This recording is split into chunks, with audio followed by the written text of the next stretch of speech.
Ayos 'to, ah. Mukhang madali 'tong mauto. Tsaka mukhang puwede siyang ma-scam agad.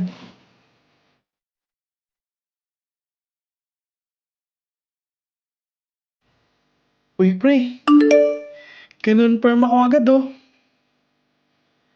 I-chat na natin. Magme-message na ako agad sa kanya.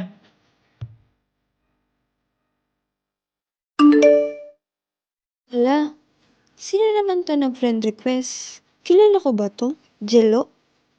Accept ko kaya?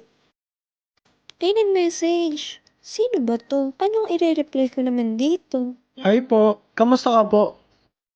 Hello, okay lang. Puwede bang makipagkaibigan? Sure, pwede naman. Kumain ka na? Hindi naman, later na lang ako mag-eat. Baka magkasakit ka niyan.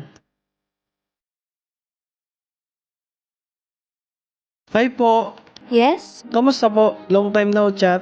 Okay lang. Ikaw ba? Sorry, na-busy kasi ako, eh. Hindi ako masyado nakakapag-chat. May problema kami dito sa bahay.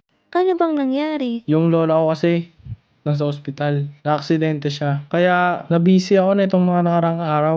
Hala, kailan pa? Nung nakaraang linggo lang, nahulog kasi siya sa hagdan. Tapos nabago niya. Ngayon, nakakumpay siya sa ospital. Wala pa rin siyang malay hanggang ngayon. Hala, edi ano pala nang nangyari. Kaya pala, na-busy ka. Oo nga, kaya naghahanap kami ng mga paraan kung paano kami makakakuha ng pambayad sa hospital bills ni Lola. Kung gusto mo, pairamin na lang muna kita na. Alam ko naman na need mo talaga eh. Pwede ba? Aman nga, ito naman. Kahit 5K lang naman sana. Pandagdag lang namin para sa pambili ni Lola ng gamot at kahit papano pandagdag pambayad sa bills ni Lola. Okay. Thank you! Send ko na ba now sa number mo? Oo, kung pwede sana. Thank you ng sobra. Hi! Hello?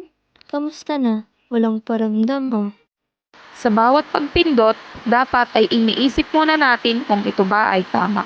Tayo bilang kabataan dapat ay maging maingat at maging responsable sa mga teknolohiyang ating ginagamit.